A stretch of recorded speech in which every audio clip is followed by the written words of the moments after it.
Sovereign of Fortune by Mason Paul. Copyright 2024, all rights reserved. So you had sex with a girl? What do you want, a gold medal? Zack challenged. For a brief second, the bully looked confused. So now you want everybody to know? Zack continued, guided by an inner instinct. Man, you're just a little boy, looking for approval. Hunter winced as though he'd been punched in the face. Now Zack received a chorus of oohs, baiting him to press the counterattack. But resisting the temptation to overextend, he waited to observe Hunter's response.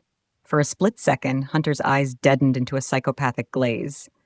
Zack braced himself for a physical attack. Instead, Hunter's mouth sprawled into a gaping grin. "Look at you, Zacky boy," Hunter said. He released his grip and began straightening Zack's collar. "You're trying to turn the tables."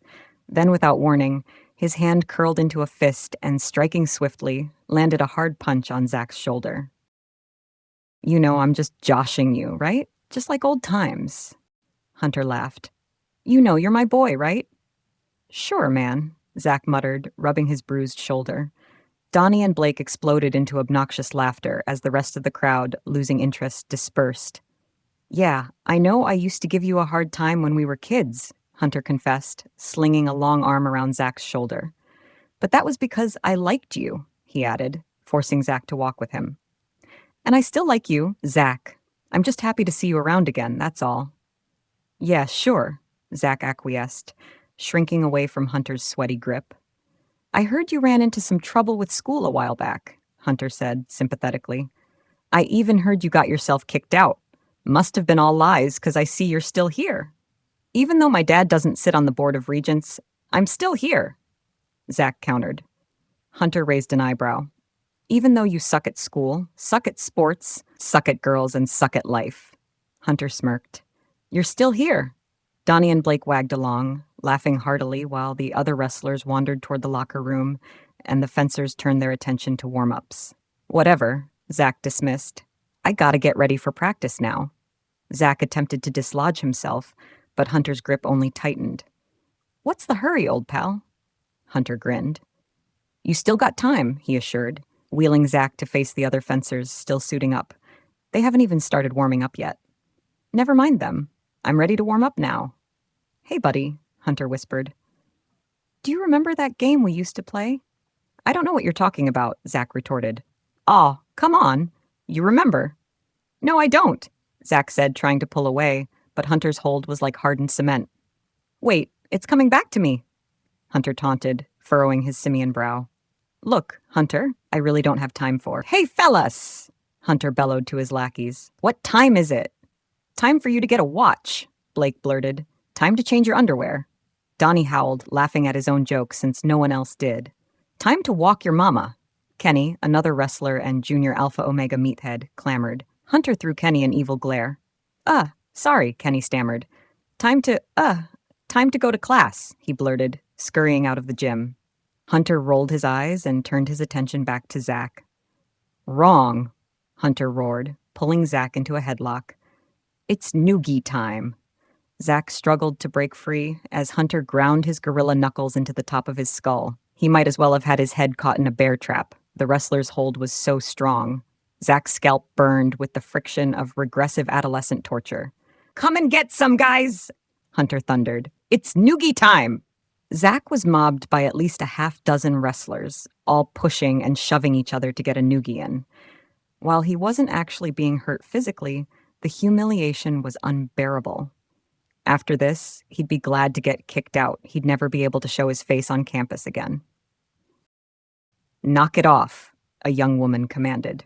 Startled, the gang began to break up as Jasmine Santana, president of the fencing club, strode over with her fencing foil in hand. Zack heard a swish, a crack, and a yelp as Hunter released him all at once. The bully was suddenly jumping up and down with both hands on his butt. The gym roared with laughter. "What the hell?" Hunter whimpered. "What time is it?" Jasmine mocked. "It's fencing time, asshole." "What did you have to do that for?" Hunter whined, rubbing his butt. "Damn, that hurts. Because it's time for you and your circle jerk crew to get the hell out of my gym." "It's not your gym, you crazy bitch. For the next 2 hours it is. And if you don't scram on the count of 5, I'm gonna whip you again. Harder." You can't do that, Donnie protested. That's assault, Blake exclaimed. You mean like how you were all assaulting poor Zack just a moment ago? Jasmine countered, raising an eyebrow. How about we continue this conversation in the dean's office? We were just playing, Hunter groused. Well, how about I show you how we play? Jasmine flicked the foil's blade again. There was another swish and a crack as the metal whip slapped the meat of his thigh. Ow! Hunter cried, jumping up and down. Stop doing that Before you what? Jasmine interrupted. Like I said, it's fencing time, and you're standing in the middle of practice. She tested the flexibility of the foil before brandishing it again. Damn it! Hunter cursed, limping off. The remnants of his entourage scooted after him, afraid they might be next.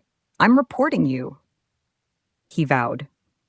My, how we go from bully to tattletale with the flick of a wrist, Jasmine taunted, flourishing her foil and mocking his departure with an exaggerated salute. You're going to be sorry, Hunter yelled back from the exit. Yeah, Jasmine dismissed. Not as sorry as your ass is right now for holding up my practice. Belmont Hall rang with the distinctive sound of swords clashing as the UT Fencing Club prepared for its upcoming in-state tournament. Zack was on the defensive, fending off the aggressive attacks of Ada, a new member barely 2 months into training. With a slight, almost fragile frame, Ada looked more like a high school freshman than a college one. Her curly blonde hair, a cascade of ringlets, framed a face adorned with a constellation of freckles, giving her an innocent Shirley Temple look. And Shirley Temple was kicking Zack's ass. The run-in with Hunter deeply disturbed him. It wasn't just the humiliation of getting gang noogied, nor was it the fact he just blew any chances of ever dating on campus again. Once word got out that he let himself get punked like that, no girl would ever respect him. The thought gnawed at him, affecting his focus. Ada capitalized on this, launching a series of erratic, almost frantic strikes, each coming from an angle Zack hadn't anticipated. Despite her inexperience, she had an uncanny knack for exploiting openings. Even she doesn't respect me, Zack thought. She was there. She saw the whole thing. How could anyone respect me after watching something like that? Zack's eyes darted to Jasmine, watching from the sidelines. She definitely doesn't respect me. He could see it in her face and body language. What tore Zack up more than anything was that Kirby actually did stand him up to have sex with Hunter Connor Greenway, of all the guys on campus. In a burst of frustration, Zack turned the tables on Ada, launching a series of rapid moves, his blade a blur of motion. The freshman stumbled, surprised by Zack's sudden change of tempo, allowing him to land a decisive touch. The match was over, but the victory felt hollow. When Jasmine's eyes met his, Zack saw disappointment. Thought I had you there, Ada remarked, a hint of smugness in her voice. Good job, Zack tossed back, trying to be a good sport. How long have you been fencing? Ada inquired. A couple of years, Zack replied. Ada cocked her head back. Really? She retorted. I thought you just started, just like me.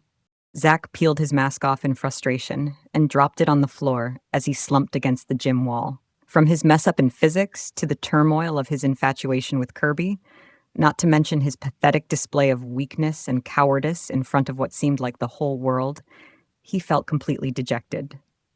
Zack's dreams of having Kirby as a girlfriend were dashed to pieces. Now he had to live with the fact that the girl of his dreams preferred his high school bully over him.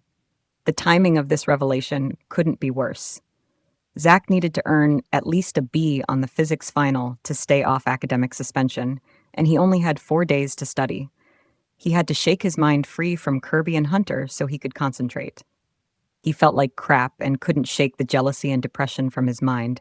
Then he remembered his buddy. Kevin said he had something that would cheer me up. He was feeling lower than he'd felt in a long time, even lower than when he found out his high school sweetheart Jessica was cheating on him. Well, not that low. That was pretty rough. But his buddy Kevin had cheered him up then, so why not now? Didn't he say he had a surprise? Feeling like a loser among losers, Zack trudged from the gym towards Kevin's off-campus apartment. Hey, Zack, wait up, a girl's voice rang out. Zack whirled around as a tall, raven-haired girl on a 10-speed bicycle whirred to a stop beside him. Which way are you going? Jasmine asked. Towards the student center. I'm going that way too. Mind if I tag along? To be continued.